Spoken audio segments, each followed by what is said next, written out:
안녕하세요. 영화 콘텐츠 제작 크루 온더플로어가 진행하는 팟캐스트 펀치 드렁크 무비에 오신 것을 환영합니다. 저는 진행을 맡게 된 오야시입니다. 반갑습니다.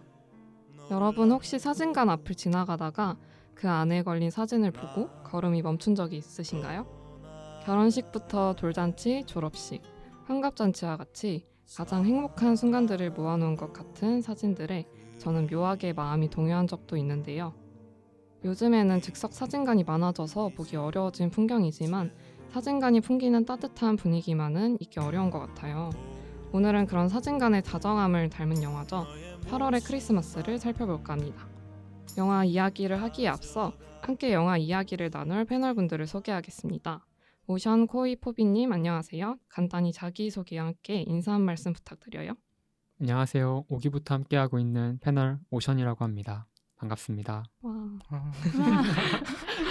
네, 안녕하세요. 8월에 태어난 코이입니다. 와. 안녕하세요. 저는 이번 6기부터 활동하게 된 포비입니다. 와. 환영합니다. 패널분들 소개도 하였으니 이제 명작 토파보기 8월의 크리스마스 1부 시작하겠습니다. 명작 토파보기 8월의 크리스마스 1부에서는 영화의 전반적인 내용을 살펴보는 시간을 가질 예정인데요. 영화의 전반부와 후반부를 나누어 인상적이었던 장면이나 연출, 캐릭터까지 다양하게 이야기를 해볼까 합니다. 영화에 대한 이야기를 하기 전 패널분들은 영화를 어떻게 보셨을지 궁금한데요. 다들 8월의 크리스마스 어떻게 보셨나요?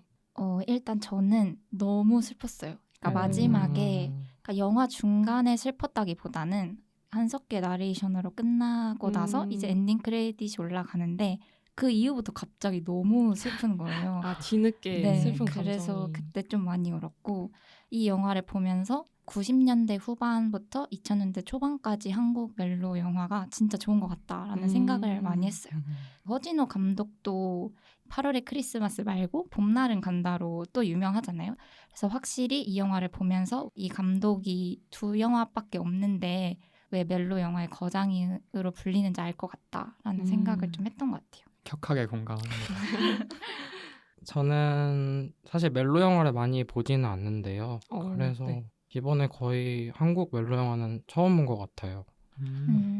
근데도 좀 담백하고 잔잔해서 되게 보기 편했다? 이런 느낌을 많이 받았습니다. 영화에서 한석규 배우와 심은하 배우의 사랑이 좀 과하게 표현되지는 않더라고요. 네네. 네. 근데 특유의 분위기랑 연출도 좋았고 그래서 그들이 충분히 사랑하고 행복했다는 게 저까지도 고스란히 느껴졌던 것 같아요. 저는 이번 작품을 통해서 허진호 감독의 작품을 이제 두 번째로 만나는 건데요. 하나는 봄날은 간다고 또 이번에 8월의 크리스마스를 봤는데 진짜 감독님의 완전한 팬이 되어버렸어요. 근데 좀 오션님은 네. 좀 금사빠시더라고요. 감독의 팬이 잘 아. 되시더라고요. 허진호 감독의 특유의 그 멜로 영화를 연출하는 방식이 정말 취향에 맞아서 특히 봄날은 간다도 그렇고 이번 8월의 크리스마스도 그렇고 여러 번 울었던 것 같습니다. 와, 봄날은 간다 팟캐스트 따로 녹음을 했으니까요. 여기 홍보하시는 건가요? 네, 봄날은 간다 팟캐스트도 많이 들어주세요. 저는 울고 싶었는데 눈물이 안 나더라고요. 근데 저도 전체적으로 이런 잔잔한 감성과 분위기는 좋았는데 캐릭터 면에서 조금 아쉬웠던 부분들이 있어가지고 이거에 대해서 이제 차차 얘기를 나눠보면 좋을 것 같아요. 재밌겠네요. 네, 패널분들 이야기를 들어보니까 빛바랜 사진들 같이 영화의 장면들이 떠오르는데요. 허진호 감독의 데뷔작인 이 영화는 봄날은 간다 하는 또 다른 매력으로 잔잔한 사랑을 그려내고 있다는 생각이 듭니다. 그렇다면 이제 본격적으로 영화 이야기를 해볼까요? 포비님, 영화의 일부는 어떻게 전개되나요? 영화는 작은 동네에서 사진관을 운영하고 있는 정원의 이야기로 시작됩니다. 그는 시한부 판정을 받았지만 하루하루를 담담하게 살아가는데요. 어느 날 주차 단속 요원 다림을 만나게 되면서부터 그의 하루에도 조용한 바람이 불기 시작합니다. 매번 단속 사진 인화 때문에 사진관을 찾는 다림은 정원에게 어느덧 단골 손님을 넘어 특별한 감정의 상대가 됩니다. 네, 전반부는 정원과 다림이 가까워지는 모습이 인상적이었던 것 같아요. 여러분 혹시 특히 기억에 남는 장면이 있으셨나요? 저는 첫 만남이 좀 기억에 남아요. 근데 왜냐하면 다림과 정원이 처음 만났을 때가 정원이 장례식장을 다녀온 맞아요. 이유거든요. 그래서 그 이후에 되게 심경이 복잡해 보여요. 맞아요. 자기에게도 이제 나중에 펼쳐질 풍경이라는 걸 마치 음. 예감하는 듯한 그런 느낌이 들었거든요. 어떻게 보면 죽음이랑 가장 맞닿아 있었던 순간에 다림을 만난 게 약간 정원한테는 선물처럼 느껴졌을 것 같아요. 그래서 저는 그 장면이 되게 인상적이었어요. 근데 진짜 선물처럼 느꼈을 것 같다는 말이 공감이 가는 게 너무 예뻐요. 맞아, 진짜. 정말 다림이 너무 예뻐서 진짜 보는 내내 와 진짜 나였어도 곧 죽을 것 같아도 저 사람은 연애 한 번은 해보고 싶겠다 이런 생각이 들 정도로 너무 예뻤어요. 저는 그 장면에 연계돼서 이제 아이스크림을 먹는 장면 있잖아요. 네. 그때 멋쩍은 웃음을 지으면서 제가 미안해요 허허허 하면서 아이스크림을 주는 장면이 있는데 그때 그 서로의 그 표정이 좀 오묘하면서도 뭔가 애정이 싹 트는 그 부분이 맞아. 조금 인상이 맞아. 깊었고 그 다음에 지나가면서 스쿠터를 태워주잖아요. 네. 이 영화의 되게 상징적인 장면 중에 하나였던 것 같은데 맞아. 그 빨간 스쿠터랑 지금은 볼 수 없는 디자인의 간판들이랑 작은 소리로 안 들리니까 큰 소리로 대화하는 그 모든 것들이 너무 약간 낭만적이에요. 네 정말 그 2000년대 혹은 90년대 후반의 그 모습이 정말 고스란히 담겨져 있는 것 같았어요. 맞아요. 잘해요. 그 스쿠터 장면 진짜 예뻤어요. 그 스쿠터 장면 전에 이제 다림이 걸어가다가 이제 네. 스쿠터 소리가 가까워지니까 약간 묘하게 웃어요. 맞아. 근데 그게 진짜 너무 예쁜 거예요. 그래서 저 거의 돌려봤어요. 너무 예뻐서. 되게 그런 은근한 감정 세세한 연출을 되게 잘한 것 같아요. 맞아요. 제가 보면서 좀 좋았던 장면은 다림이가 카메라 고쳐달라고 두 번째 장면인가 세 번째 장면 한번 찾아오잖아요. 네. 거기 찾아와서 대화 나누는 장면이 좀 예쁘더라고요. 그 장면이. 여기서 다림한테 막 정원이 자기가 막 20대고 막 아이가 둘이라고 하면서 막 농담도 하고 이러는데 천진난만해 보이는 다림은 그냥 자기 얘기만 하는 것 같아요. 남 얘기도 듣지도 않고 그냥 막 하는데 그리고 막 막무가내로 갑자기 자기 잘 거라고 막 그러면서 말 시키지 말라 그러잖아요. 네. 근데 그 다림을 보는 정원의 표정이 이때까지만 해도 애인이 아니라 여동생이나 뭔가 제자를 보는 듯한 눈빛, 이게 막 대놓고 정원에게 들이대는 다림이랑 좀 비교되어서 전 더 인상적이고 예뻤던 것 같아요. 맞아요. 그런 다림의 솔직한 플러팅이라고 해야 되나요? 그런 게 정원 입장에서는 자꾸 말려들 수밖에 없었을 것 같아요. 그러니까 이 정원의 캐릭터는 좀 신중하고 맞아요. 진짜 친한 친구한테도 자기 죽는다는 말을 못 하잖아요. 그래서 아마 다림도 좀 신중하고 머뭇머뭇하는 성격이었으면은 절대 둘이 가꿔질 수 없었을 것 같은데 이제 이렇게 당차게 밀고 들어오는 그냥 어떻게 보면 불도저 같은 다림의 성격 때문에 둘이 이어질 수 있었던 것 같아요. 약간 서로 다른 사람한테 끌린다 이런 얘기 있잖아요. 이게 맞아. 너무 잘 맞아 떨어지는 것 같아요. 둘이 소심했으면 바로 엔딩 크레딧 올라오지 않았을까. 네, 그럼 이어서 정원의 첫사랑 지원에 대한 이야기도 해보면 좋을 것 같은데요. 저는 개인적으로 지원 캐릭터가 첫사랑이라는 수식에 비해서 비중이 너무 적지 않았나 하는 생각이 들었어요. 혹시 패널분들은 이 캐릭터에 대해서 어떤 생각을 하셨나요? 영화에서 묘사된 건 일단 정말 어렸을 때부터 좋아했던 첫사랑인 것 같아요. 네. 그 국민학교 시절에 이제 날씨를 베꼈다 이런 얘기도 나오고 근데 무엇 때문에 둘이 이렇게 헤어졌는지는 모르겠지만 근데 저는 그 지원의 현재가 그 둘이 사귀었던 과거보다 행복했을까 싶기는 해요. 그렇죠. 그래서 그 사진을 지워달라고 부탁을 했을 때 처음에는 조금 이해가 안 갔는데 네. 제가 그 이유를 계속 생각을 해보니까 지원은 정원의 추억으로부터 자유로워져야지 자기가 현실에 더 집중할 수 있게 되지 않을까 생각을 했던 것 같아요. 그러면 한편에서는 지원도 정원을 못 잊었던 거네요. 그쵸. 음. 근데 맞아. 그거를 덜어내야지만이 내가 지난 과거와 지난 추억과 비교를 하지 않고 지금의 내 눈앞에 있는 삶에 더 집중을 할 수 있기 때문에 아프지만 했던 결정이 아니었을까 생각을 해요. 와. 저는 그냥 그 지워달라는 얘기 하는 장면 보고 나서 진짜 마음이 찢어졌거든요. 저였으면 제가 한석규였으면 그날 술 진짜 마셨으니까 진짜로. 저는 어차피 지나가는 사람이어가지고 이렇게 짧게 표현을 한 것 같다라는 생각을 했거든요. 왜냐하면 그 처음에 지원이랑 정원이 길에서 만났을 때 정원이 스쿠터를 멈추고 지원한테 다가가요. 근데 지원이 그냥 짧게 인사만 나누고 앵글 밖으로 사라지거든요. 맞아요. 근데 약간 이와 대조적으로 다림은 계속 뭔가 정원이 스쿠터를 끌고 멈추거나 지나갈 때 항상 멈춰서 약간 기다린단 말이에요. 그래서 약간 지나가는 사람과 앞으로 함께할 사람을 대조적으로 보여주지 않았나 하는 생각이 와. 들었습니다. 좋은데요?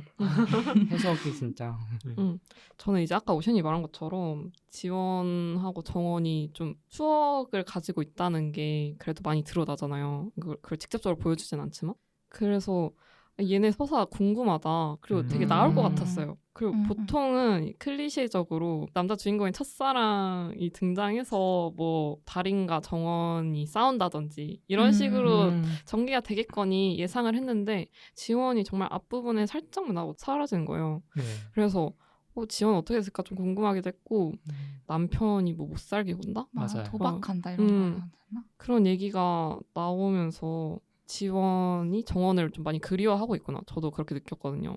근데 오히려 정원은 완전히 잊었으니까 그런 식으로 지원한테 말도 걸고 약간 그 말 하잖아요. 정원이 너 기다리느라 결혼 안 했다. 맞아. 근데 저 이거 듣고 깜짝 놀랐거든요. 이렇게 플러팅 아닌가 저거? 생각을 했는데 근데 그 다음에 또 지원이 울잖아요. 막 많이 아프냐. 그거 기억나세요? 울었나요? 울지 않았나? 제 왜곡됐나 봐요. 그래서 오빠 많이 아프냐 이렇게 물어보는데 내 첫사랑이 그러니까 그렇게 시한부가 돼서 재회를 한다면은 정말 둘의 마음이 어떨까 이런 생각도 들었고 저는 이 관계가 너무 재밌었어요. 근데 그렇게 물어보고 사진 지워달라고 하는 거 그니까. 진짜 너무하긴 했어. 그러니까 종잡을 수 없긴 해요. 좀. 저는 아까 오야님 말씀하신 것처럼 좀 클리셰랑 많이 달랐잖아요. 이게 네. 이게 분명 옛날 영화 같은데도 연출도 세련되고 그다음에 감독이 괜히 멜로의 거장이 아니라고 하는 것처럼 되게 아름답게 묘사를 많이 했더라고요. 지원도 진짜 감질맛 나게 앞에만 살짝 나왔다 빠지고 맞아. 이런 연출이 저는 특히 좋았고 약간 질질 끄지 않는 맞아요, 거지. 맞아요. 그리고 저는 지원에 대해서 막 너 기다리느라 결혼 안 했어 이렇게 말하는데도 그렇게 적극적으로 다가가진 않더라고요. 이런 게 아쉬운 소리만 해야 되는 정원의 상황을 좀 잘 보여주지 않았나. 아쉬운 소리라는 그 단어가 너무 슬픈데요? 그러니까 결국 책임지지 못하는 거잖아요. 그렇죠. 그렇죠. 감정이랑 관심은 분명히 있는데 책임지지 못하는 이런 게 좀 애틋하게 많이 느껴졌던 것 같아요. 이렇게 신중한 성격을 가진 정원이 친구 철구랑 술을 마시면서 파출소에서 난동을 부리잖아요. 네. 저는 여기가 좀 정원의 심리가 처음으로 드러난 부분이라고 생각을 했는데 다른 분들은 이 장면을 보면서 어떤 생각을 하셨나요? 저는 정원이 계속 보면은 좀 담담하게 보이잖아요. 맞아요. 근데 이 장면에서 딱 느껴졌던 게 진짜 본인의 감정이 담담해서가 아니라 가족이나 친구처럼 좀 좋아하는 사람들을 위해서 그냥 숨기고 있는 게 아니었나. 정원이 장남이기도 하고 홀아버지를 부양하기도 하고 이런 장면 때문에 현실에 대해서 감정마저 이렇게 숨기고 싫은 소리 하나 못하고 참는다는 게 여기서 막 조용히 해야 돼 왜 내가 막 이런 대사로 좀 나온 것 같았어. 비슷한 감상을 했던 것 같아요. 저도 이 장면이 사실 영화에서 제일 기억에 남는 장면이고 제 첫 번째 울음 포인트였는데 정원은 일단 배려하는 마음씨를 가진 사람이잖아요. 맞아요. 그래서 자신의 아픔이 타인의 아픔이 되는 거를 원치 않는 것 같아요. 그래서 이제 헛헛한 미소랑 그런 농담으로 자신의 감정을 가리면서 살아왔는데 그것들을 하기 위해서는 항상 노력이 필요하잖아요. 근데 이제 술 마시고 감정에 북받친 상황에서 자신한테 조용히 하라고 한 소리가 아니었는데도 그것에 반응해서 내가 왜 조용히 해야 되는데 하고 이렇게 소리치잖아요. 네. 근데 이게 사실 내가 왜 숨기며 살아야 하는데 라고 말하는 것처럼 들렸어요. 나도 내가 아프다고 얘기하고 싶다. 나도 힘들다고 얘기하고 싶어. 이런 식으로 감정을 발산하는 게 보여서 네, 저도 감정을 발산 함께 울어. 같이 했던 것 같습니다. 저는 좀 친구의 입장에서 생각을 하게 되더라고요. 네. 왜냐하면 이제 파출소에서 난동을 부리기 전에 약간 장난식으로 자꾸 얘기를 해요. 29살 때 막 술 먹고 죽자고 막 그러지 않았냐. 네. 이것도 맞아요. 어쨌든 약간 그쵸. 암시적인 것 같고 그쵸. 그리고 나 죽는다고 엄청 장난처럼 얘기하는데 뭔가 파출소에서 이렇게 소리 지르는 정원의 모습을 보고 그때야 친구가 약간 아 진짜 아프구나라는 생각을 했을 것 같아요. 그 모습을 보고 저 친구라고 방금 생각하니까 너무 슬퍼요. 제 친구가 그렇게 시아무 병에 걸렸는데 얘가 답답하게 그거 속으로 끙끙 앓다가 막 저한테 술 먹자 했는데 아 나 뭐 내일 바빠서 술 못 먹어 약간 이런 식으로 모르고 거절했다라는 상상하니까 너무 헐. 마음이 아픈데요? 잠깐 이입했는데. 지금 잠깐 운 것 같아. 네.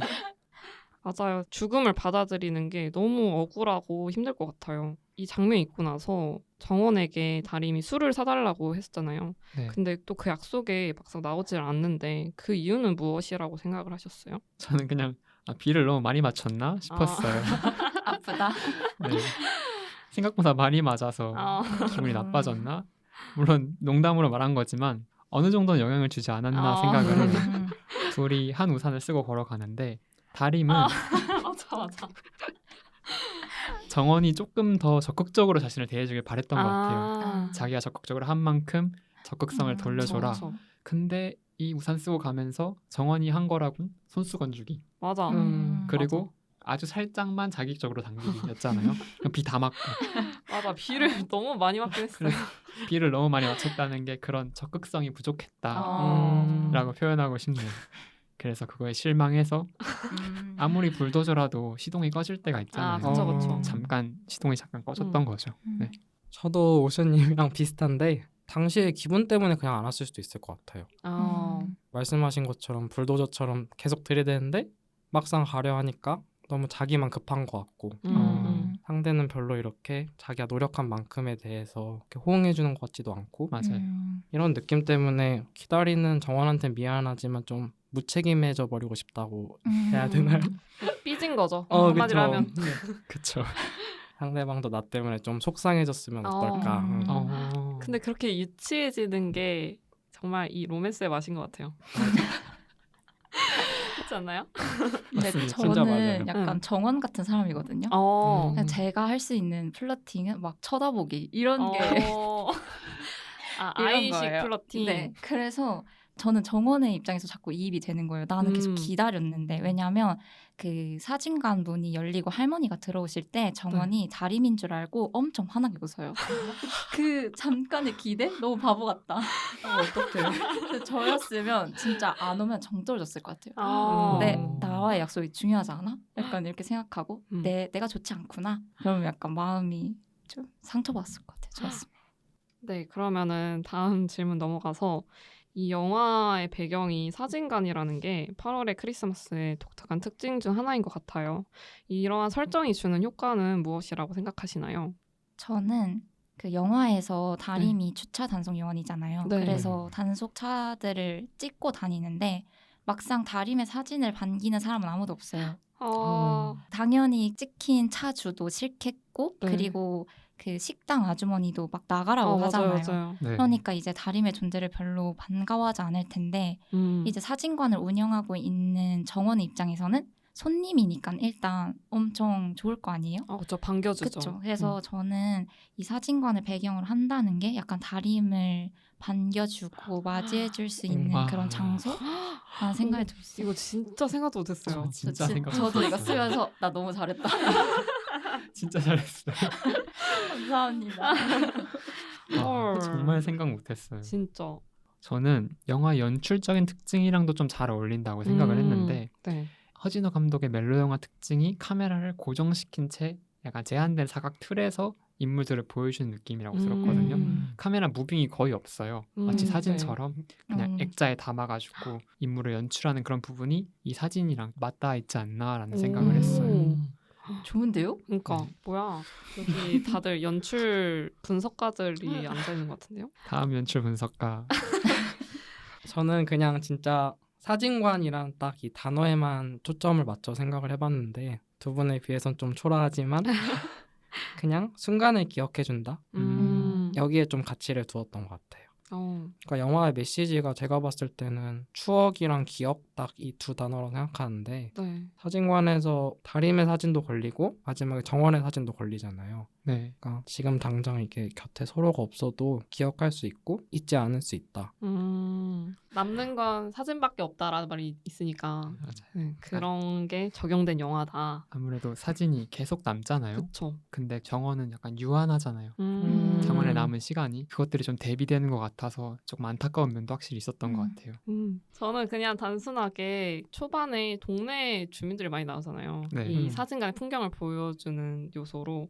그래서 막 초등학생들 와가지고 뭐 내가 좋아하는 여자애 뭐 저거 얘기하고 뭐 가족 사진 뭐 그런 것도 찍고 뭐 증명 사진 찍으러 온 사람도 있고 이러는데 저 그걸 보는데 되게 초등학교 문방구 아줌마가 생각이 나는 거예요. 감성이 있어요, 네. 확실히. 그래서 거기에 있으면서 사람들을 뭔가 이야기 하나하나 들어주고 이 사람들의 삶에 뭔가 깊숙이 들어가는 느낌?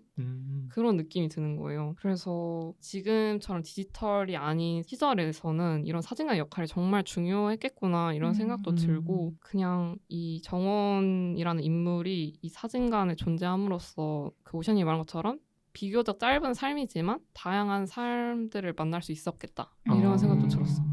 네, 그러면은 사진관 얘기를 해봤으니까 이어서 패널분들도 사진과 관련된 소중한 추억이 있으신지 궁금한데요. 혹시 코이님부터 말씀해 주시겠어요?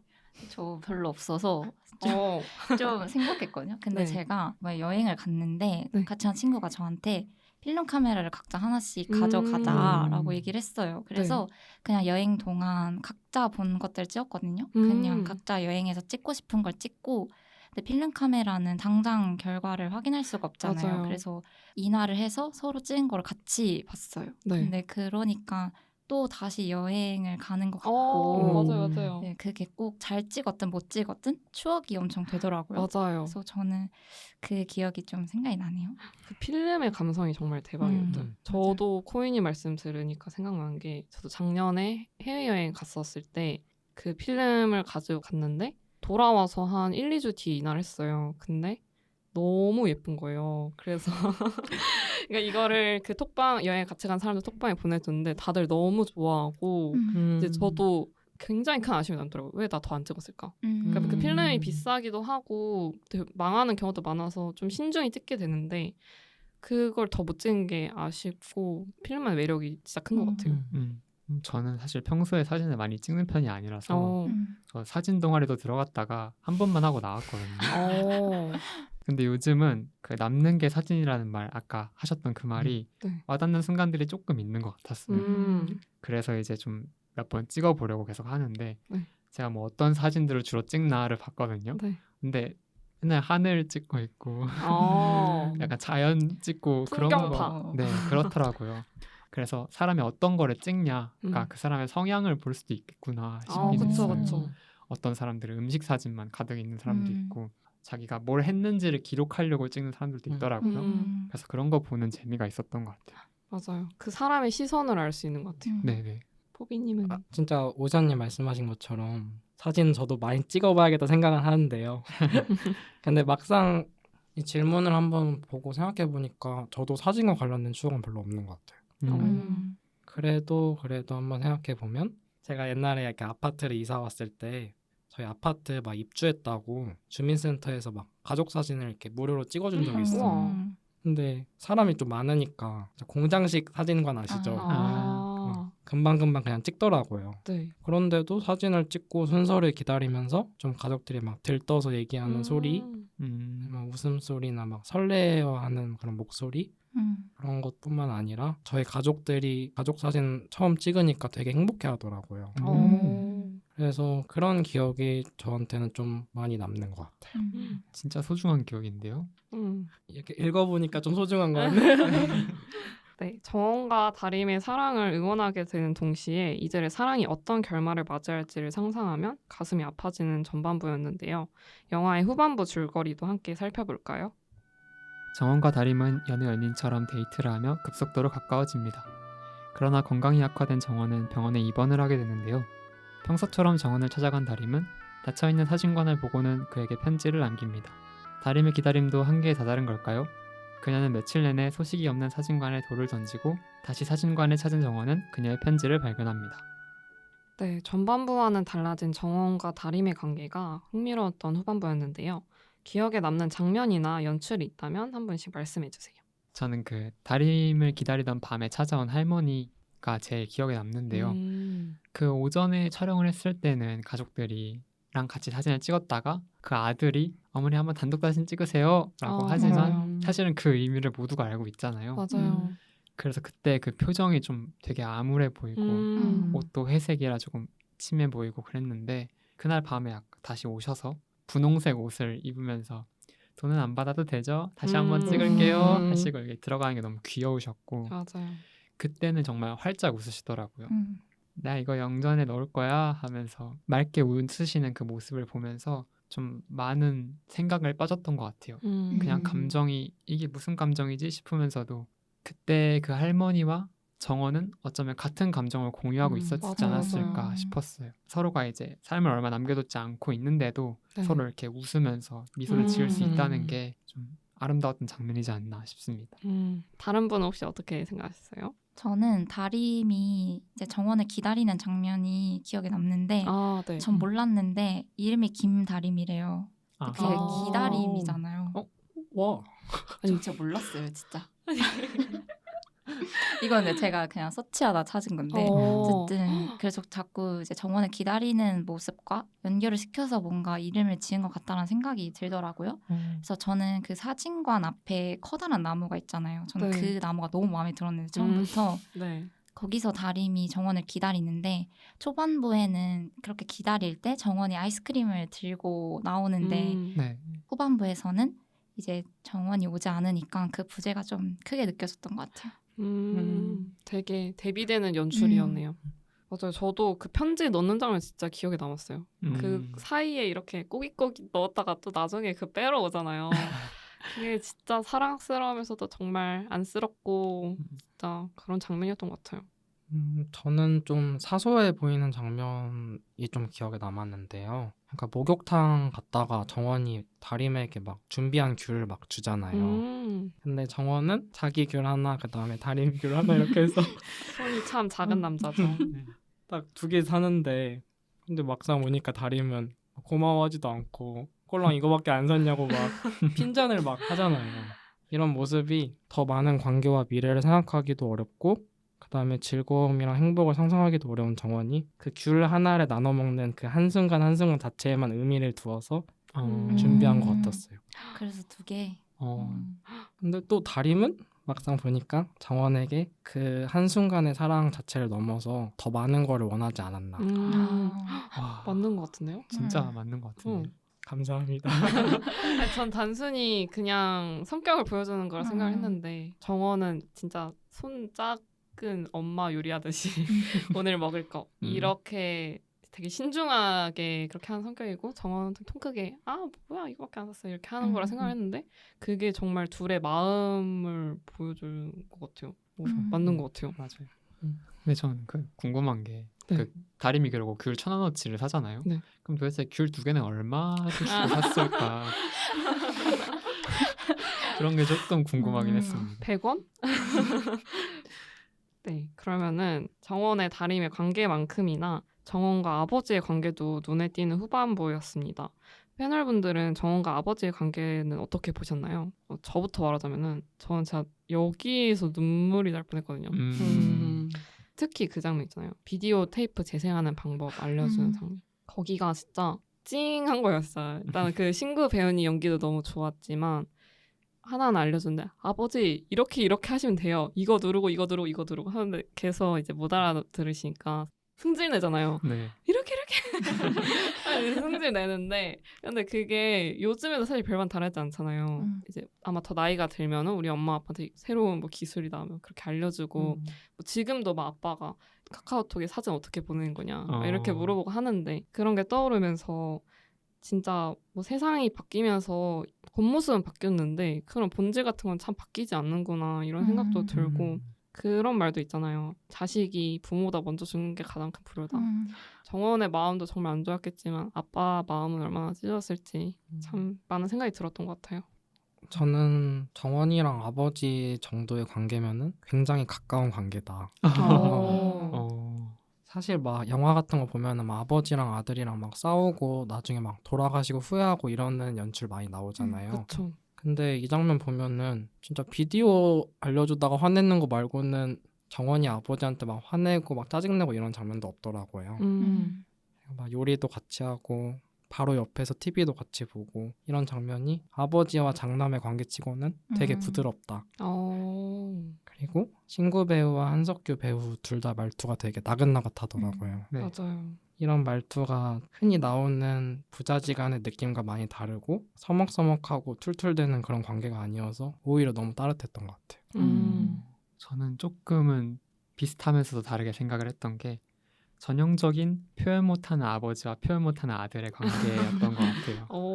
물론 그 말로는 표현할 수 없는 유대감이 항상 보였어요. 그냥 같이 옆에서 TV를 본다던가 혹은 뭐 요리할 때 너는 이만 못 내? 이렇게 장난식으로 얘기해 주는 거.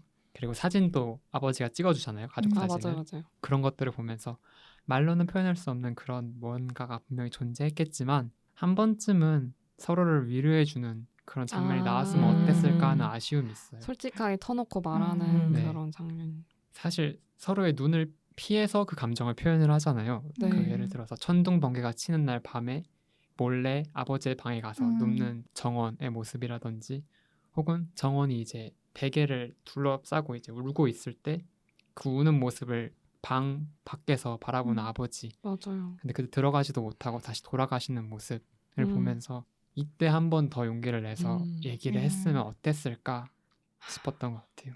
속상하네요. 저는 그냥 정원이 남겨진 아빠를 엄청 걱정하는 것 같다라는 느낌을 받았거든요. 그쵸. 그러니까 비디오 테이프 장면도 그런데 한번 이렇게 설거지가 엄청 쌓여 있는데 그걸 보면서 한숨을 쉬고 정원이 설거지를 해요. 그러니까 어머니가 돌아가시고 거의 제 생각에는 정원이 집안 일을 맡아서 했을 것 같아요. 네, 근데 이제 설거지 하나 하지 못하시고 비디오 테이프 하나 틀지 못하는 아빠를 두고 내가 어떻게 가지? 라는 생각이 좀 들었을 것 같아요. 그러면은 정원이 연락이 두절되고 나서 다림이 사진가에 편지를 두고 가잖아요. 네. 그리고 그 다림이 편지를 받은 정원이 답장을 쓰는 장면이 나오는데 패널분들은 정원이 그 편지를 다림에게 전달했을 거라고 생각을 하시나요? 저는 정원 성격상 결국에는 전달하지 않았을 것이라고 생각을 해요. 아마도 편지에 적힌 내용이 뭘까 생각을 해봤는데 마지막에 나온 나레이션 내용이 아마 그 편지 내용이지 않을까 생각을 하거든요. 근데 그 말을 이제 편지에만 적고 결국에는 보내지 않았을 것 같아요. 대신에 정원은 다른 방식으로 그 편지에 할 수 있는 말을 표현을 했다고 생각을 하는데 이제 자신의 사진관의 창문에 그쵸. 다림의 사진을 걸어 놓잖아요. 네. 그래서 나는 이제 내가 없는 사진관에 이 사진을 놓음으로써 나는 없지만 너를 향한 사랑은 영원했다. 이런 식으로. 진짜 아이식 표현이네요. 네. 그거를 이제 다림도 깨닫고 마지막에 웃는 장면이 나온 게 아닌가 생각을 합니다. 저도 비슷한 의견입니다. 그래서 그걸 보내지 않았을 것 같아요. 그걸 보냈을 거였으면 진작에 나 시한부야 하고 이제 다림한테 말을 해줬을 것 같아요. 어쩌면 그냥 다림이 사진관 들어가서 찾아봤을 수도 있을 것 같아요. 다림이 성격이 다림의 저도 근데 그 성격이면 생각했어요. 저는 유리창 했을 때 근데 그때 들어가지 않았을까요? 왜냐면은 정원이 이제 몸 회복하고 나서 다시 사진관에 복귀를 했을 때 되게 정리돼 있잖아요. 그거를 정리를 다림이 해줬다. 저는 그렇게 생각했어요. 너무 착한데요? 나를 두고 잠수 탄 남자의 사진관 정리해준다? 다림이 왜냐면 창문 깨놓고 편지도 안 가져가잖아요. 그래서 뭔가 얘가 다시 왔을 것 같은 거예요. 아닐 수도 있지만. 저도 오션님이랑 생각은 비슷한데 전 좀 다른 게 생각한 거는 그 사진관 앞에 사진을 정원이 걸지 않았을 거라 생각했거든요. 저는 아빠가 걸었을 거라 생각했어요. 이 해석도 흥미로운데요. 왜냐하면 그 첫사랑 사진이랑 그리고 다림한테 주는 답장이랑 다림의 사진을 박스에 넣어서 정원이 보관을 해요. 네, 맞아요. 제가 보기엔 나중에 아빠가 그걸 발견을 한 거죠. 그래서 답장을 읽어본 거예요. 그래서 뭔가 정원이 하지 못한 답장을 다림의 사진을 앞에 걸음으로써 아빠가 마지막으로 해줄 수 있는 일. 전 그렇게 생각했어요. 저랑 코잉님이랑 다른 영화 본 것 같아요. 저 정말 눈물도 안 흘렸는데 코잉이 우신 이유가 있었군요. 그렇게 생각했어요. 너무 슬프네요. 이것도 진짜 재밌는 해석인데요. 저는 이게 배려의 방식에 따라서 좀 바뀔 것 같은데 네. 그러니까 정원이 배려를 어떻게 하느냐, 전달하는 게 이 사람한테 배려인가? 아니면 전달하지 않는 게 배려인가 했는데 다들 말씀하신 것처럼 저도 아이로서 전달하지 그냥 않았을 것 같아요. 막 정원이 보면은 막 수소문 해가지고 다림이 있는 곳까지 막 찾아가잖아요. 근데 거기서 막 정원은 다림이 있는 것도 모르고 막 웃으면서 막 잘 지내고 있더라고요. 그 모습을 안 봤으면은 편지를 전달해서 막 마음을 정리하고 나를 잊어라 이렇게 했겠지만 이미 또 다른 삶에 막 적응하고 있는 다림을 보면은 아마 정원의 성격상 또 힘들게 하지 않으려고 하지 않았을까. 여러분, 전 제가 이 영화를 혼자 몰입하지 못한 일을 방금 생각이 났어요. 저 혼자 이해해요. 그래서 저는 이 정원의 아이식 플러팅에 못 버티는 것 같아요. 이에 관련해서 다음 질문을 얘기해보면 좋을 것 같은데, 영화가 정원의 시점을 위주로 이제 전개가 되잖아요. 근데 저는 정말 정원의 캐릭터에 대해서 할 말이 많거든요. 저는 왜 답답했냐면은 너무 회피하는 것 같은 거예요. 솔직히 저의 가치관에 있어서는 내가 아프다 그러면은 내 애인한테 이 사실을 당연히 공유하고 죽음을 준비해도 같이 준비하는 게 맞다고 생각을 해서 뭐 어디 떠난다 이런 얘기도 안 남겨도 그냥 도망가 버리는 거는 잠수 이별을 당한 거잖아요, 진짜. 다른 입장에서는. 그래서 그 기다린 다른 입장에 저는 너무 이입이 가는 거예요. 그래서 정말 답답했거든요. 혹시 오연님의 다림적 사고를 이제 깨부실 수 있는 대답을 준비할 것 같은데 네네. 일단 제가 만약에 그 시한부인 상황이라고 생각을 했어요. 네. 근데 이제 불도저처럼 다가오는 사람이 왔어요. 네. 그러면 그 다가오는 사람의 마음을 다치지 않게 하려면 어떻게 해야 될까라고 생각을 한 것 같아요. 근데 그게 그 마음을 처음부터 아예 닫아버리는 게 맞냐 아니면 그 마음이 상처 입지 않게 받아주는 게 맞냐를 고민을 했던 것 같아요. 근데 그 과정에서 정원도 자신이 다림을 좋아하는지 안 좋아하는지도 애매한 상황이었다고 생각을 해서 더 그 결정을 빨리 내리기가 어려웠던 거죠. 그렇죠. 그래서 그렇게 애매한 상황에서 다림은 계속 다가오고 근데 정원은 그거를 쳐낼 수 있을 만큼 매정한 사람이 되지 못했던 것 같아서 그렇게 조금 웃음으로 무마하고 좀 귀여워하는 표정으로 짓고 하긴 했지만 상황이 자체가 결국에 시한부였던 거잖아요. 네. 그래서 언젠간 이거를 반드시 쳐내야 한다는 걸 알았지만 이미 너무 많이 받아줘 버린 거예요. 그렇죠. 너무 가까워져 버렸죠. 네네. 그래서 도망갔다. 그 과정에서 이제 저였으면 네. 말을 했을 것 같긴 한데 도망가는 것도 이해가 안 가는 건 아닌 것 같아요. 자신이 아예 나쁜 사람이 되어버리면 네. 상관없다. 결말이 아픈다는 건 이미 정해져 있지만 내가 아예 나쁜 놈이 되어버리는 게 더 낫다. 식으로 생각을 그냥 했던 미움 거. 받고 나쁜 놈으로 끝내자. 네네. 저 이게 참 이기적인 거라 생각합니다. 반론 들어가면은 네. 이거 좀 다른 얘기인데 모르는 게 약, 약이다. 아는 게 힘. 이게 있잖아요. 네. 저는 무조건 아는 게 힘파여가지고 저는 그 상황을 최대한 알고 싶어요. 객관적으로 이해를 하고 그러고 싶은데 제가 모르면 일단은 제가 컨트롤할 수 있는 부분이 적어지잖아요. 그리고 저는 항상 뭔가를 아는 상태에서 내가 책임질 수 있는 행동을 하자는 게 중요한 그건데 이렇게 되면 다림은 정말 진실도 모른 채로 미워하게 되잖아요. 정원을. 제가 만약에 다른 입장이었으면은 그거를 모르면서 미워했던 제가 너무 싫었을 것 같은 거예요. 정원의 진심을 알게 됐었더라도 왜 말을 안 해줬지? 나한테 그걸 말할 수 없을 정도로 나에게 신뢰가 없었나? 나에게 기대고 싶지 않았나? 이렇게 생각을 할 것 같아요. 저는 이게 약간 애인과 애인 솔직히 둘은 애인이 아니잖아요. 그렇죠. 진짜요? 저 애인이라 생각해요. 데이트도 한 번밖에 안 했고 저도 만약에 제가 시험부인데 애인이 있으면 저는 약간 못 숨기는 타입이거든요. 숨기고 싶어도 얼굴에 다 드러나서 막 도대체 왜 그러는데 말을 해. 사실은 있잖아. 이러면서 저는 그런 타입이에요. 네. 그래서 저도 제가 정원이었으면 숨기지 못했을 것 같기는 한데 정원의 입장에서 생각을 해보면 진짜 좀 무책임한 걸 수도 있어요. 그러니까 내가 시험부인데도 마음을 준 거니까. 네. 근데 그 행동에 대한 책임을 뭔가 이야기하지 않는 걸로 저는 진 것 같아요. 약간 대가를 치른다는 네. 느낌으로. 어떠신가요? 일단 포인이 의견까지 한번 들어볼까요? 갑자기 부담스러운데. 저도 말씀하신 것처럼 정원의 단순한 성격만 보기보다는 시한부라는 특수한 상황을 많이 고려를 해야 될 것 같아요. 병원에서 장면 보면은 막 무슨 국을 막 가져가려고 하니까 가져가지 마, 나 더 먹을 거야. 맞아요, 맞아요. 막 삶에 대한 의지를 좀 막 보이려고 하더라고요. 네. 근데 초연한 태도를 보이면서 좀 멀어지는 게 저는 좀 체념이랑 희망이 크게 공존하지 않았나. 근데 결국은 체념으로 마무리된 게 좀 안타까웠어요. 맞아요. 근데 그러니까 저는 이해가 안 가는 게 뭐냐.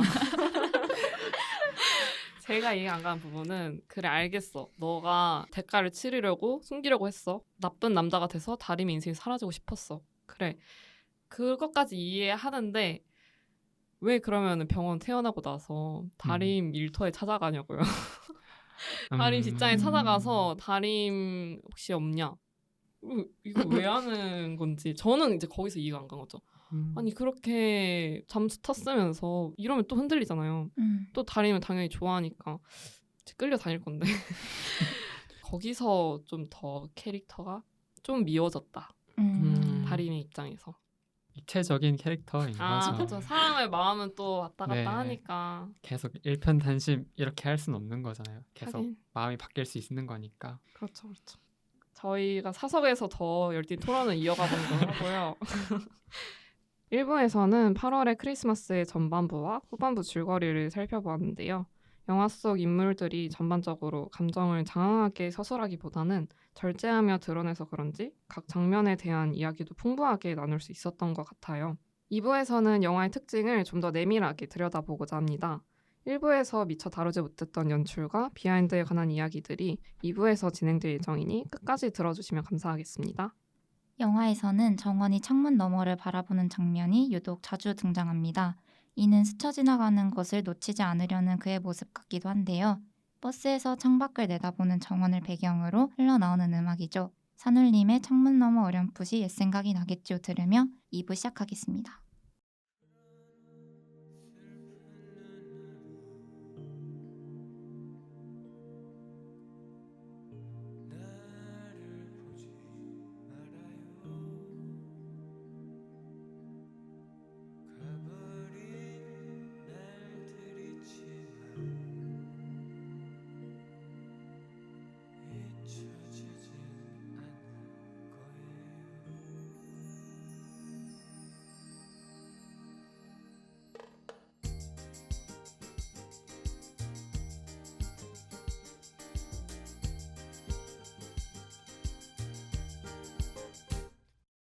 그런 슬픈 눈으로 나를 보지 말아요. 명작 토파보기 8월의 크리스마스 2부 시작하겠습니다. 1부에서는 8월의 크리스마스의 장면과 전반적인 내용에 대한 이야기를 나눴는데요. 2부에서는 영화를 더욱 풍성하게 만들어준 외부적, 연출적 요소들에 대한 이야기를 해보고자 합니다. 일단 영화의 제목에 대한 이야기부터 해보면은 패널분들은 8월의 크리스마스란 제목이 가지는 의미가 무엇이라고 생각을 하셨나요? 저부터 말하면은 저 일단 크리스마스는 잘 모르겠는데 8월은 확실히 아닌 것 같다 생각했거든요. 왜냐면은 6월에 크리스마스 정도 되지 않나. 이거 좀 고증이 잘 안 된 것 같아요. 그때는 뭐 지구 온난화가 전에니까. 지구 덜 온난화 일어났던. 영향으로 네. 그때는 덜 더웠으려나?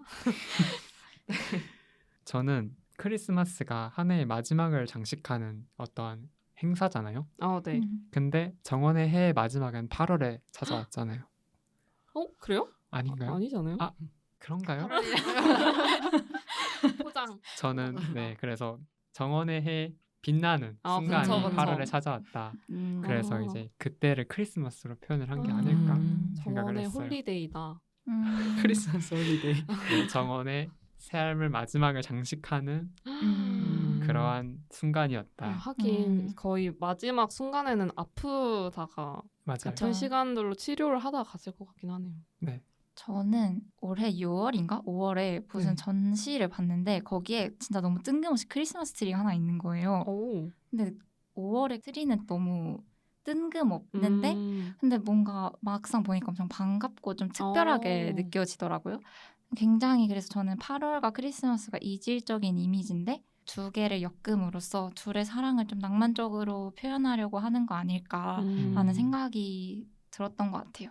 네, 그러면은 타 멜로 영화와 구별되는 8월의 크리스마스의 특징은 무엇이 있을까요? 일단 저는 좋았던 게 심파적인 요소가 없다는 게 아. 진짜 너무 좋았어요. 맞아요. 왜냐면 대부분 상대가 아프면 막 울고 불고 음. 막 너랑 같이 가겠느니 안 가겠느니 이런 장면이 무조건 나오고 그렇게 막 서로 실랑이를 나누다가 진짜 죽기 직전 한 며칠 동안 막 행복하다가 갑자기 죽으면서 끝이 나는 아. 대부분 약간 이런 흐름이잖아요. 맞아요. 근데 그런 게 없고 뭔가 사랑도 그렇고 죽음도 그렇고 엄청 간접적으로 드러내는 영화라 생각을 했어요. 그래서 관객들한테 약간 양보를 하는 이런 특징이 좀 저는 오히려 좋았다. 맞아요. 감정을 관객들한테 양도했다라는 표현이 좀 잘 맞는 영화인 것 같은데 저도 완전히 똑같은 생각을 했고요. 마지막에 부둥켜 안고 울면서 바로 감동적인 OST 바로 삽입되고 그런 게 국룰인 줄 알았는데 이런 영화는 이런 시한부라는 소재를 담담하게 표현했다라는 생각이 들고 또 이 영화의 OST도 저는 좋았는데 이 영화가 감정을 말로 표현하지 않고 대신 서정적인 그런 피아노 BGM으로 표현을 했다는 생각이 들었어요. 네. 그것도 좀 엄청나게 강렬한 음악도 아니고 되게 잠잠한 피아노 선율이잖아요. 그래서 이 영화에서 표현하고자 하는 감정을 음악이 대신하고 있나 보다라는 생각도 했던 것 같아요. 저도 두 분 말씀하신 거랑 비슷한데 뭔가 서로를 좀 사랑한다는 듯한 연출이 대놓고 안 나오더라고요.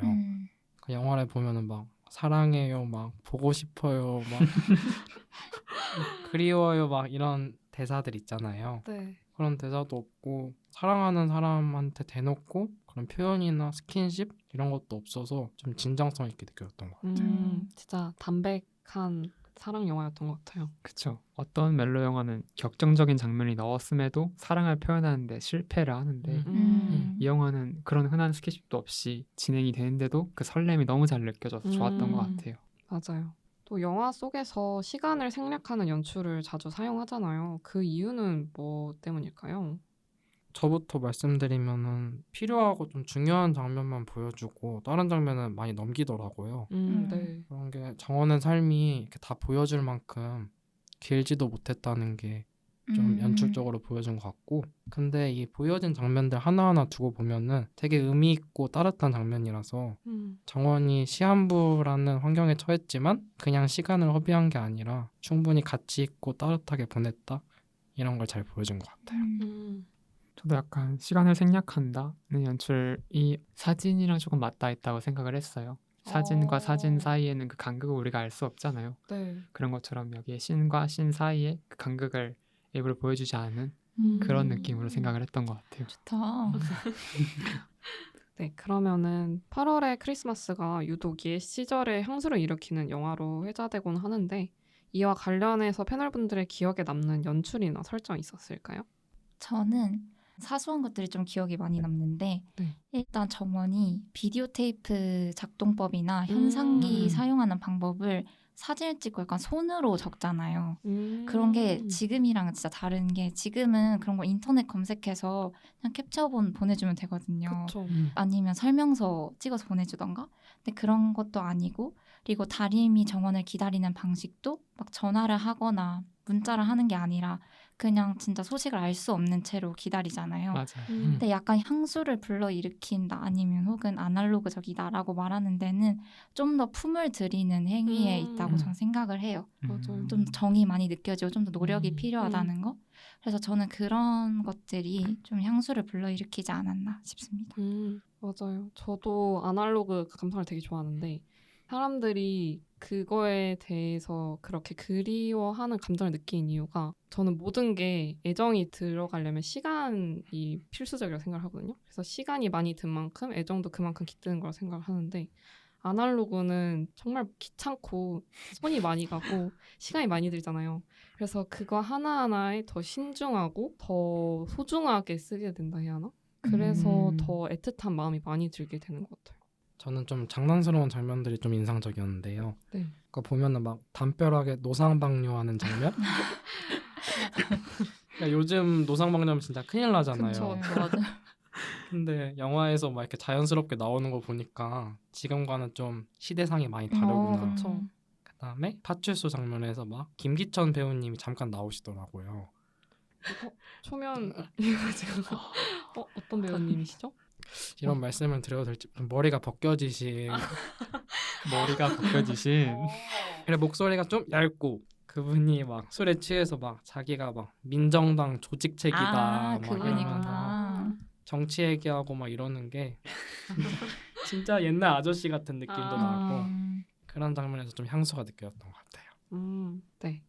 과거 추억을 되살리는데 음악도 굉장히 중요한 역할을 했는데 각자 이 영화를 보면서 떠올랐던 혹은 잘 어울린다고 생각했던 음악이 있다면 하나씩 추천해 주세요. 저는 플레이리스트를 좀 뽑아봤어요. 오. 근데 이문세 소녀를 추천을 하고 오. 싶은데 일단 제가 이 이문세 소녀를 공연하는 그 영상을 좋아하거든요. 음. 근데 그 이문세가 공연에서 웃는 모습이 약간 한석규의 미소랑 좀 겹쳐 보였어요.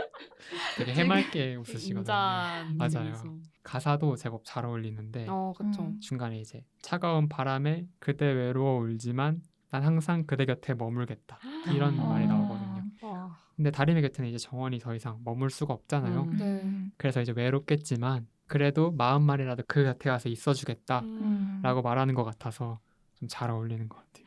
그럼 저는 외국으로 가보겠습니다. 저는 비틀즈의 Across the Universe라는 노래를 제가 좋아하는데 네. 그 노래가 꾸밈 없는 기타 연주가 좀 인상적이거든요. 그래서 이 영화랑 좀 잘 어울리고 그리고 가사에 보면 그 무엇도 내 세계를 바꿀 순 없다 이런 게 나오고 그리고 약간 신이시여 진정한 깨달음을 주소서라는 이게 산스크리트어가 나와요. 오. 근데 뭔가 이게 약간 죽음을 앞둔 정원이 뭔가 하늘에 한탄하는 장면 그런 거랑도 맞닿아 있는 것 같고 좀 자신의 무력함 그런 거랑 좀 연결되는 것 같아서 억지로 끼워 맞춰봤습니다. 저는 그냥 생각나는 음악은 그 유재한이 음악이 많이 생각나더라고요. 근데 정확히 어떤 음악까지는 생각을 못 하겠는데 그 사랑하기 때문에 유명하잖아요. 네. 그게 좀 생각이 많이 났던 것 같아요. 확실히 분위기가 좀 겹치는 게 있는 것 맞아요, 같아요.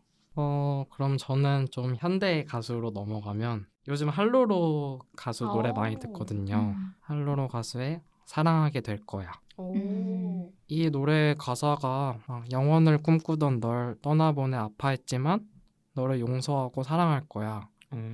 이런 가사가 나오는데 할로로 가수의 그 어린아이 같은 목소리 있잖아요. 네. 네. 그 목소리도 다림과 잘 어울리고 음. 사랑하는 인연을 떠나보냈지만 계속 기억할 거라는 다림의 상황과도 잘 어울렸다고 생각해요.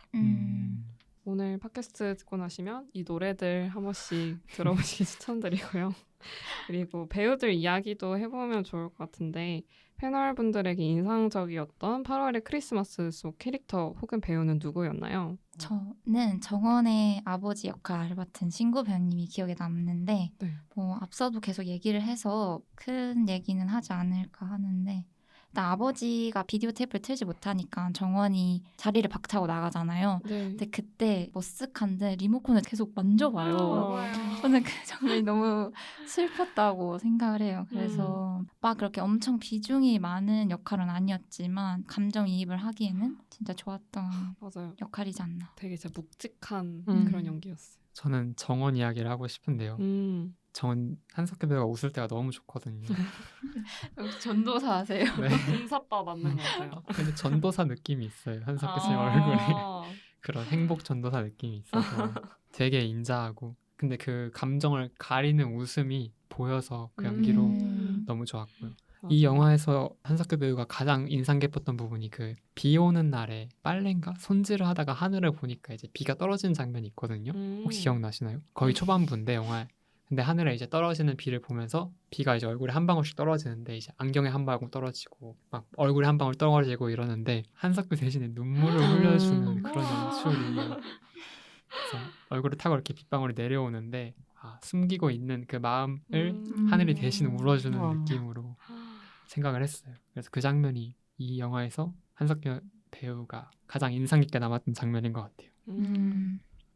저는 좀 슬픈데 제 인상적이었던 배우는 첫사랑으로 출연한 전미선 배우님. 네. 흔히 첫사랑은 좀 이루어지지 않는다는 말이 있잖아요. 네. 근데 가슴 아픈 좀 첫사랑의 히로인으로 등장했는데 뭔가 마음에 좀 걸리는 대사도 던지고 그런 슬픈 눈빛의 전미선 배우님이 좀 기억에 남았어요. 사실 전미선 배우님이 몇 년 전에 세상을 떠나셨잖아요. 네. 네. 그래서 더 이상 이제 볼 수 없는 첫사랑처럼 전미선 배우님을 이제 볼 수 없다고 생각하니까 반갑기도 하면서 좀 뭉클해지더라고요. 맞아요. 맞아요. 저는 비슷한 이유로 심은하 배우 굉장히 인상 깊었는데 그냥 진짜 너무 예쁘기도 했고 진짜 너무 예뻐서 진짜 더 많은 작품을 봤으면 진짜 좋았을 텐데 맞아요. 이런 생각도 들더라고요. 되게 일찍 커리어가 끊긴 거로 알고 맞아요. 있거든요. 그쵸. 네, 그러면은 추가적으로 패널분들이 알고 계신 영화의 비하인드가 혹시 있을까요?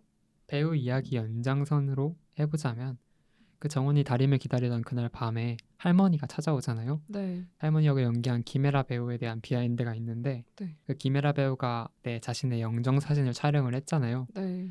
그리고 이 영화가 개봉한 다음에 3년 뒤에 돌아가셨어요.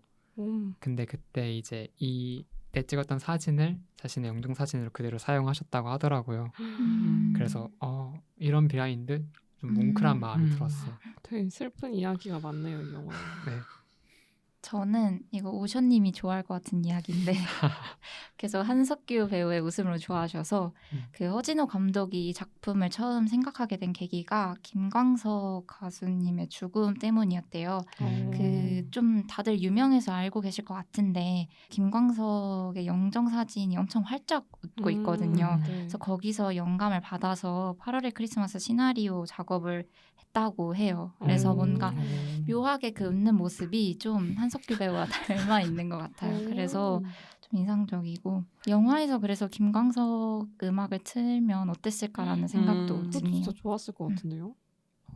저는 이거 진짜 사담인데 원래 이 정원의 역할이 한석규 배우를 두고 만들어진 거긴 한데 중간중간 과정을 거치면서 정우성 배우가 캐스팅되었다고 하더라고요. 와.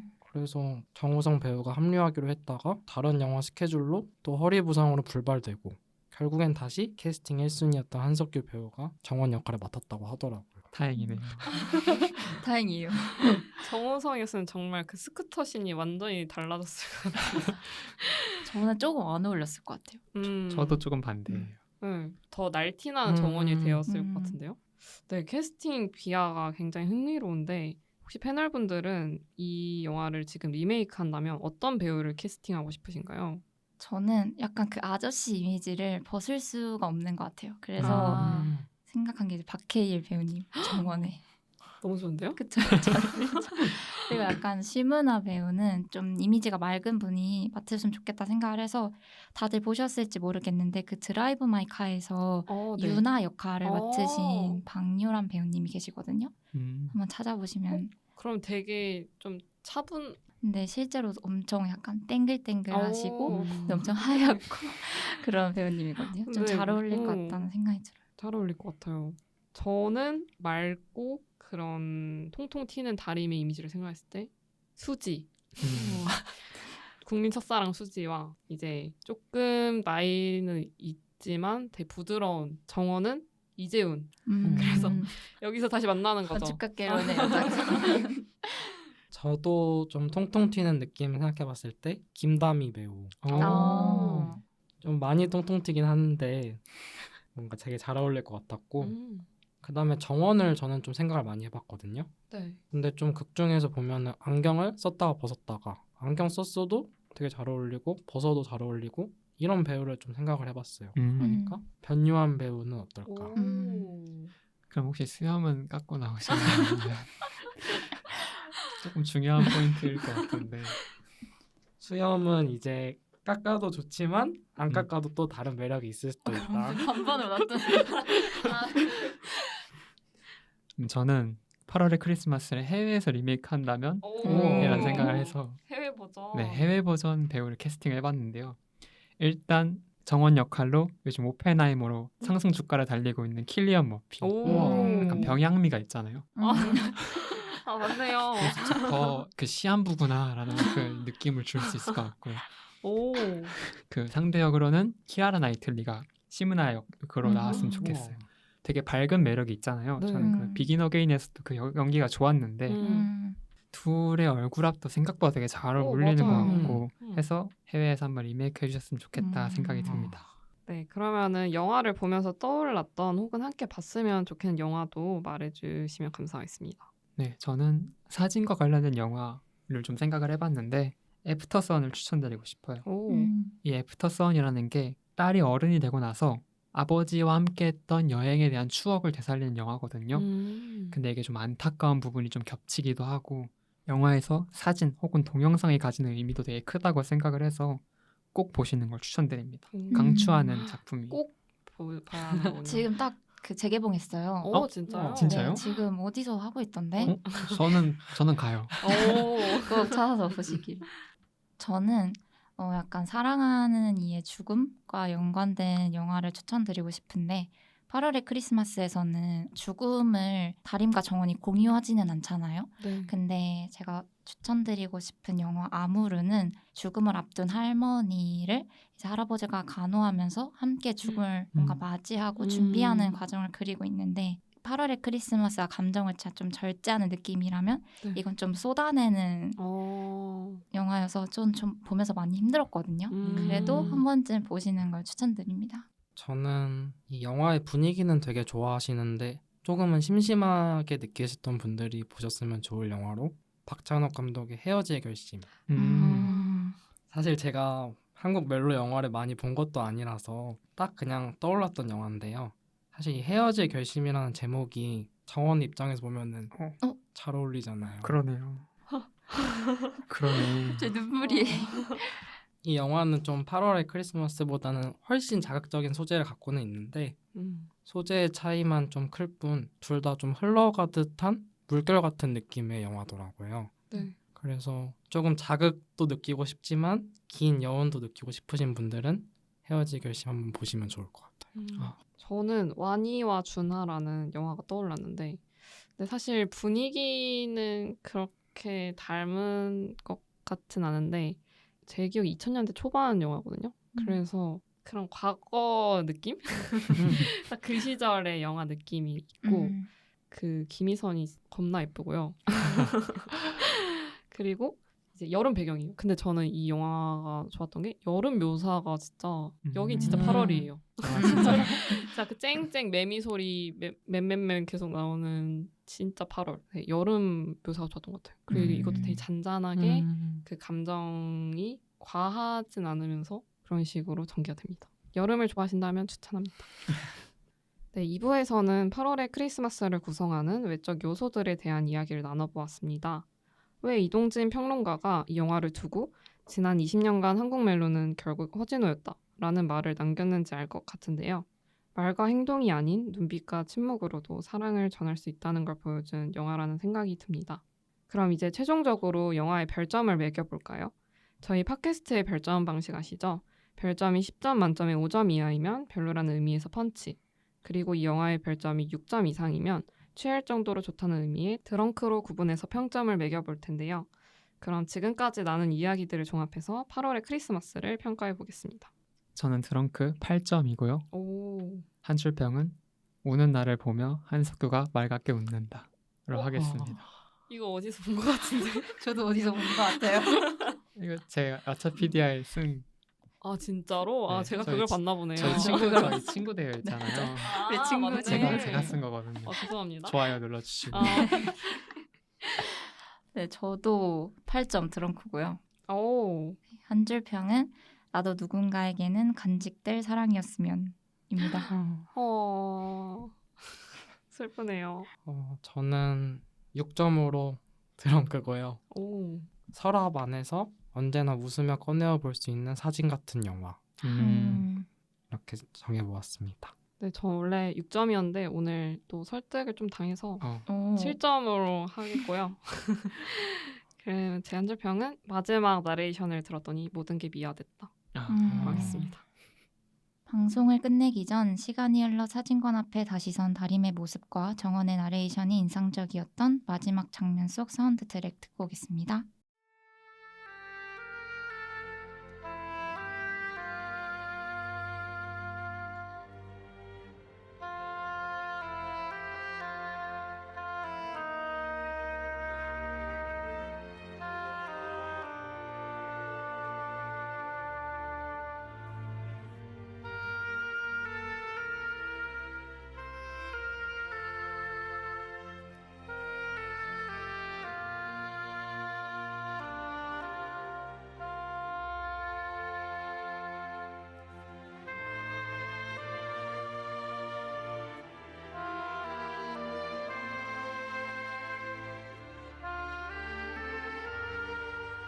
지금까지 허진호 감독의 8월의 크리스마스를 함께 살펴보았는데요. 여름이 배경인 영화인데도 무덥다 보다는 따뜻하다라는 수식어가 잘 어울리는 영화였습니다. 세상에는 이뤄진 사랑 혹은 끝내 이뤄지지 못한 사랑만 존재한다고 생각했습니다. 하지만 8월의 크리스마스는 한 상태로 귀결되는 것이 아니라 영원히 지속되는 사랑도 있음을 보여주는데요. 방송을 마치며 정원의 마지막 대사를 빌리고 싶습니다. 내 기억 속의 무수한 사진들처럼 사랑도 언젠가 추억으로 그친다는 것을 난 알고 있었습니다. 하지만 당신만은 추억이 되질 않았습니다. 사랑을 간직한 채 떠날 수 있게 해준 당신께 고맙다는 말을 남깁니다. 오늘만큼은 누군가의 부재가 슬픔보다는 사랑이 되길 바라는 마음으로 방송 마무리하겠습니다. 지금까지 진행의 오얏, 패널의 오션 코희 포비였습니다. 다음 시간에 만나요.